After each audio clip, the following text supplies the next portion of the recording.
기생충 보면은 마지막에 지하에 계속 있으면은 햇빛을 못 보잖아요. 만약에 비타민 D 제제만 먹어도 건강에는 뭐 아무런 문제가 없는 건가요? 봄이다. 밥도 먹었고 햇볕도 좋은데 안에만 있을 수 없잖아. 산책해야지. 근데 난 꽃구경을 한다거나 바람을 쐰다거나 그런 감상적인 이유 때문에 산책하는 게 아니야. 4년차 의학 전문 기자로서 내가 산책하는 이유는 비타민 D를 만들기 위해서지. 아는 사람들 알겠지만 비타민 D는 햇볕이 있어야 만들어진단 말이야. 그래서 난 4년차 의학 전문 기자로서 아무리 바빠도 점심시간 20분은 꼭 비타민 D를 만들기 위해 시간을 써. 단 이때도 조심할 게 있지. 우선 햇볕에 노출된 부분에 피부암 생기지 않게 꼭 선크림 바르고, 오늘처럼 햇볕이 강한 날에는 각막 화상 위험도 있기 때문에 선글라스도 꼭 껴야 돼. 코로나 당연히 막아야지. 마스크도 쓰고. 비타민 아무리 만들면 뭐해, 감기 걸리는 게 더 안 좋거든. 옷도 당연히 두껍게 입어야지. 자, 이제 비타민 D 만들러 가자.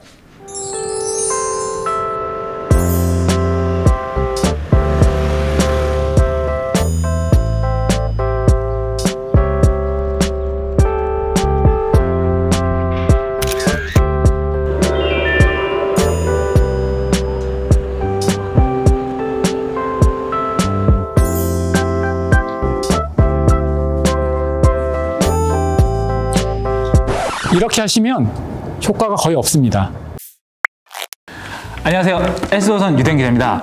질병관리본부에 따르면 우리나라 성인의 75%가 비타민 D 결핍으로 나타났습니다. 국가로 따지면 우리나라가 결핍 인구 비율 1위인데요. 비타민 D가 왜 부족할까요? 그래서 오늘은 성남의료원 가정의학과 이승화 교수님을 모시고 비타민 D에 대해서 이야기를 나눠보도록 하겠습니다.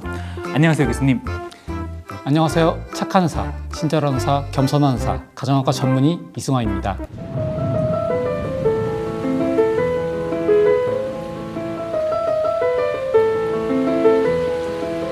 네, 교수님, 오늘은 저희 비타민 D에 궁금한 점이 있어서 모셨는데요. 그 비타민 D 보통 떠올리면 일광욕을 떠올리는데 저도 오늘 그래서 점심 먹고 한 20분 정도 산책을 했습니다. 평소 교수님도 일광욕 많이 하시나요? 아쉽게도 제가 그러지 못해서 저도 이제 문제 있는데요. 사실 기자님도 이제 산책은 좋은데 지금 시기라서 어쩔 수 없겠지만 이제 마스크도 하시고 선글라스까지 이제 하시고 그러시면 실제로는 우리가 노출되는 면 정도는 아마 손 정도가 유일할 텐데요. 그것만으로 이제 많이 부족할 수가 있고요. 또 하나는 우리 지금 현대인들이 대부분 실내 생활하고 있고 지금 이 촬영마저도 실내에서 하고 있는데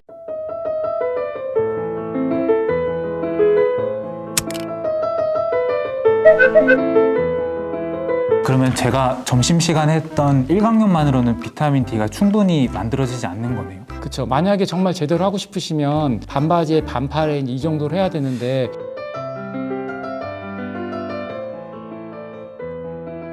네, 교수님, 제가 취재를 하다 보니까 비타민 D 관련된 질환이 상당히 많더라고요. 비타민 D가 결핍되면 우리 몸에 어떤 문제가 발생하나요? 좋은 질문 감사합니다. 뭐 다 아시겠지만 비타민 D가 네. 뼈와 관계됐다는 건 누구나 다 알죠. 뭐 골다공증, 감소증 이것은 웬만한 국민이 다 알고 있고요. 근데 최근에 여러 가지 연구는 면역과도 관련이 있다. 또 알러지 질환도 관련이 있다. 구체적으로 따져보면 우리 아토피, 천식, 뭐 알러지성 비염 같은 게 이제 주로 이제 소위 말하는 알러지성 질환이 될 텐데요. 거기와도 많은 연관이 있다고 알려져 있고 코로나19 같은 바이러스 질환뿐만 아니라 뭐 결핵, 세균 질환을 포함해서 여러 가지 감염성 질환과도 밀접한 연관이 있다. 지금 여러 가지 연구에서 면역을 담당하는 백혈구, T 림프구, B 림프구 같은 주로 이제 면역에 담당하는 세포들의 비타민 D 수용체가 있기 때문에 비타민 D가 결합했을 때 그 역할, 능력이 더 배가 되는 것으로 알려져 있습니다. 근데 아까 말씀드렸던 것처럼 우리나라 인구에서 75%가 비타민 D가 부족하다고 그랬잖아요. 그렇게 따지면 우리나라 사람들에서 75%가 아픈 사람이어야 되는데 왜 안 그런 거죠? 이게 정말 좋은 질문인데요. 부족한 사람이 많은데도 그런 질환이 생긴 사람이 없다는 건 비타민 D가 별로 중요하지 않는 거가 아니라고 생각할 수 있겠지만 그것이 충분하다는 거랑은 좀 다른 개념이라는 거죠. 그러니까 우리가 어느 정도 일상생활을 하는 거랑 빠르게 스포츠를 하는 거랑 좀 다르듯이 아프지 않은 거랑 더 건강한 상태는 조금 다르다는 얘기를 드리고 싶습니다. 특히 어떤 연령대에 좀 비타민 D가 중요하다고 할 수 있을까요? 사실 비타민 D는 전 연령대에 중요하다 볼 수 있고 심지어는 산모도 이제 복용하는 비타민 중에 하나가 될 텐데요. 아기들이 비타민 D를 엄마들이 꼭꼭 챙겨 먹이는 걸 봐서도 비타민 D가 소아뿐만 아니라 성인, 노인한테도 꼭 필요한 영양소라고 이제 볼 수 있겠습니다. 특히 도움이 된다면 노인 연령층은 햇빛을 받아도 비타민 D 합성 자체가 떨어져 있고 만약에 콩팥 질환이라든지 간장 질환 같이 만성 질환자를 갖고 있는 경우에는 특히 이제 섭취가 중요시 되고요. 또 한 가지 가장 중요한 것은 그런 이유 여하를 막론하고 실내에만 있는 시간이 너무나 많다.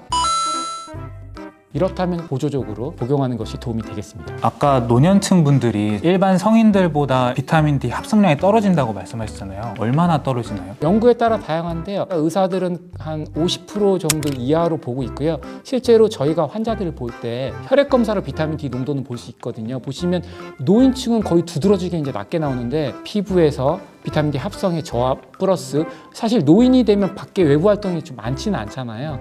그런 것도 하나의 원인으로 생각되고 있습니다. 노년층 분들은 실제 근골격계 질환을 많이 앓고 계시잖아요. 뭐 골절이라든지 골다공증이라든지 그분들 10명 중 9명이 비타민 D가 부족하다는 연구 결과가 있는데요. 실제로 뼈랑 비타민 D랑 어떤 연관성이 있나요? 실제로 보시면 당연히 이제 노인층, 특히 이제 여자분들한테 골다공증이나 골감소증이 많이 있는데요.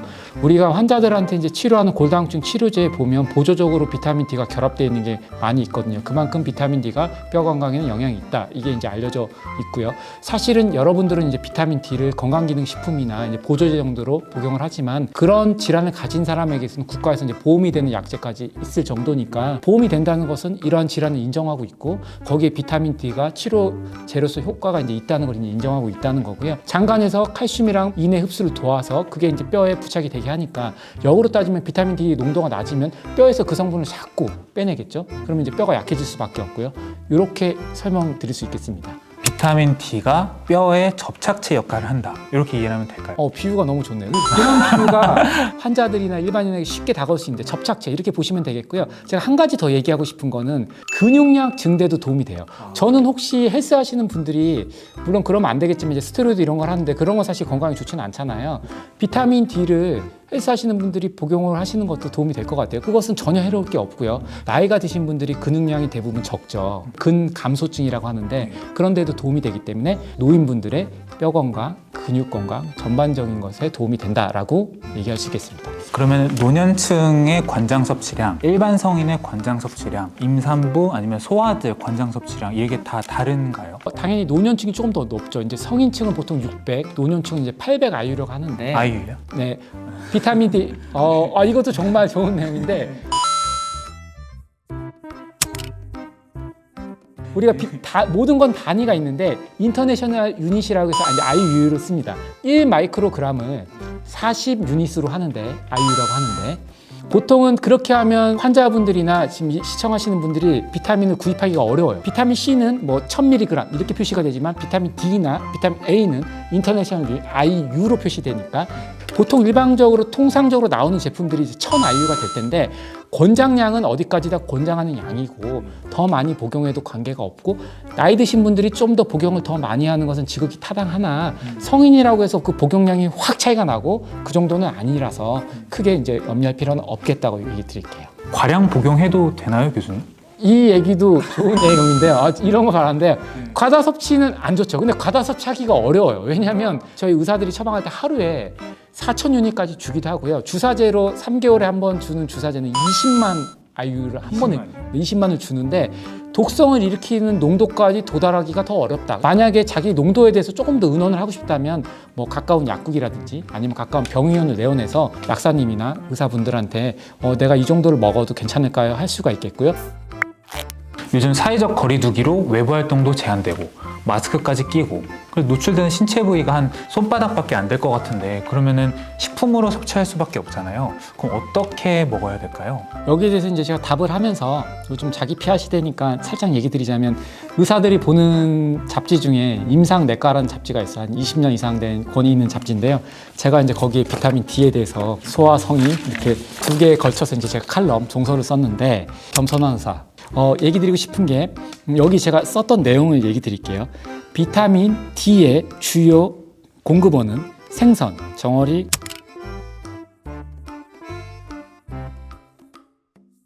이런 성분이 이제 도움이 되겠죠. 예를 들어 어떤 음식, 어떤 과일 하면 딱 떠오르는 게 있죠. 귤, 레몬, 비타민 C 떠오르죠. 비타민 D에 대해서는 태양, 음식하고 이제 연관을 하려면 이제 생선. 네, 뭐 그 정도로 연관을 시키는 게 제일 무난하지 않을까 싶습니다. 뭐 하늘과 바다네요. 그러면은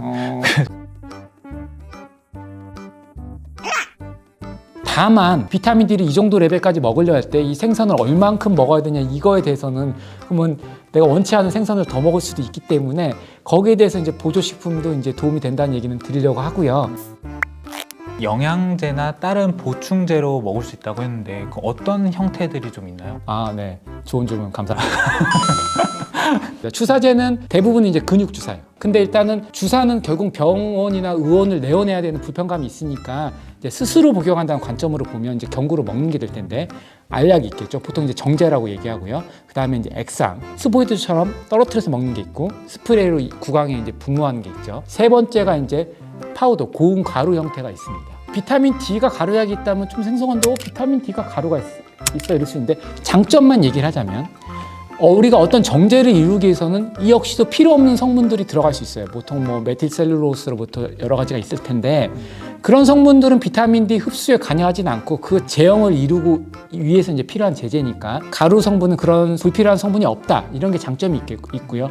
흡수율도 보통 알약보다는 정제보다는 이제 가루약이 더 높다고 이제 되어 있죠. 사실은 비타민 D가 흡수율이 꽤 높은 비타민은 아니거든요. 모든 비타민이 이제 그런 게 있는데요. 보통 이제 적게는 한 30%, 많게는 50%를 보기도 하는데 제형에 따라서 차이가 있습니다. 아까 말했지만 이제 액상이나 파우더는 좀 흡수율이 조금 더 높은 걸로 알려져 있고요. 지용성 비타민이기 때문에 오히려 이 경우는 식사와 함께 이제 복용을 하면 흡수율이 더 높은 걸로 되어 있고요. 그리고 제가 여기서 분명히 얘기 드리고 싶은 거는 정제가 나쁘다는 게 아니에요. 정제는 정제대로의 의미가 있는데 정제를 못 먹는 계층도 있어요. 소아 같은 경우에는 지금 제 딸만 해도 알약을 삼키기가 좀 어렵거든요. 그리고 나이 드신 분들도 알약을 삼키기가 어려워하시는 분이 분명히 있어요. 그죠. 그런 의미에서 한 가지 옵션으로 이제 생각을 할 수 있기 때문에 다양한 제형이 있는 것은 나쁘다고 볼 필요는 없죠. 그럼 이거를 뭐 그냥 가루채로 먹나요? 아니면 어디에 섞어? 아니면 어디 넣어서 먹나요? 뭐 뿌려 먹든지 물에 타서 먹든지 편한 방법을 얼마든지 이용할 수 있습니다. 아니면 그냥 그 자체로 입에 털 수도 있고요. 원래 가루약을 그냥 그 자체로 복용하기도 하니까요. 그럼 뭐 밥에 비벼 먹어도 되고 막 라면에 넣어 먹어도 되고 네. 피자에 뿌려 먹어도 되고 치킨에 찍어 먹어도 되고 요구르트에 넣어 먹어도 되고 네. 콜라에 넣어 먹어도 되나요?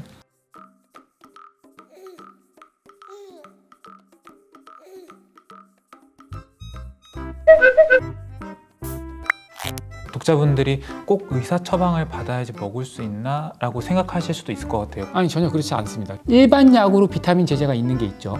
근데 일반 약은 그 약의 특성상 의사의 처방 없이도 살 수 있기 때문에 가까운 이제 약국을 이제 방문해서 이제 상담 후에 약을 이제 받아서 복용할 수도 있고요. 도움이 되는 것도 있습니다. 골다공증 약 중에 합해진 거 있는데 그 경우는 처방전 없이는 살 수가 없기 때문에 그때만은 이제 저희한테 와서 이제 처방전을 받아가야 되고요.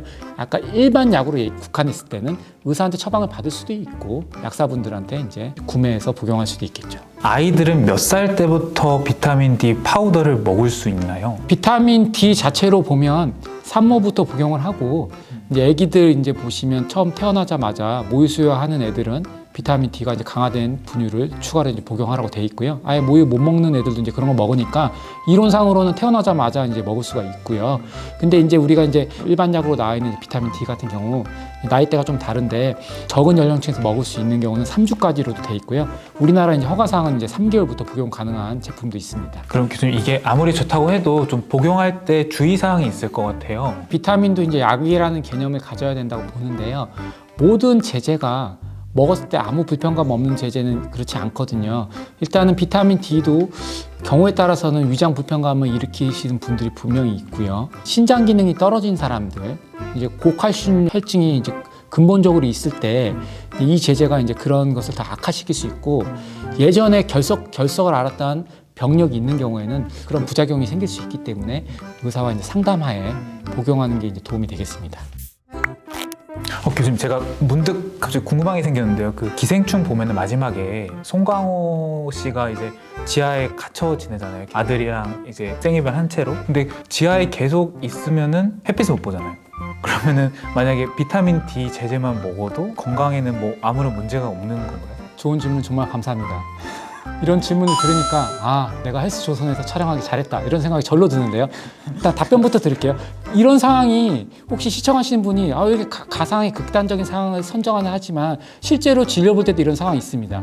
주야 교대자인데 맨날 밤에만 출근한대요. 그러면 낮에는 잘 수밖에 없으면 이 사람은 이론적으로는 햇볕을 거의 못 보게 되는데 비슷한 예를 하나 드릴게요. 다른 비타민인데 우리 러일 전쟁 때 러시아가 일본한테 이제 전쟁에 진 것 중에 여러 가지 원인 중에 하나가 이제 교열병인데 비타민 C가 부족했단 말이에요. 거기에 뭐 과일이나 채소 이런 게 없었다 하더라도 비타민 C 제제가 있었으면 아마 판도는 달라지지 않았을까라는 게 이미 공통된 그런 분석인 것처럼 지금 기자님께서 저한테 했던 가상의 상황, 내가 이제 햇볕을 전혀 못 보는 상황이 된다. 그런 경우에는 더더군다나 비타민 D 복용이 도움이 되겠고요. 비타민 D만 꾸준히 챙겨 먹으시면 비타민 D에 관해서는 최소한 햇볕 센 거 이상의 농도로 도달할 수 있다고 얘기 드릴 수 있습니다. 오늘도 좋은 정보 많이 알려주신 이승학 교수님 정말 감사드립니다. 안녕하세요. 지금까지 착한 의사, 친절한 의사, 헬스조선 좋아하는 의사, 가정학과 전문의 이승하였습니다. 구독, 좋아요 눌러주세요.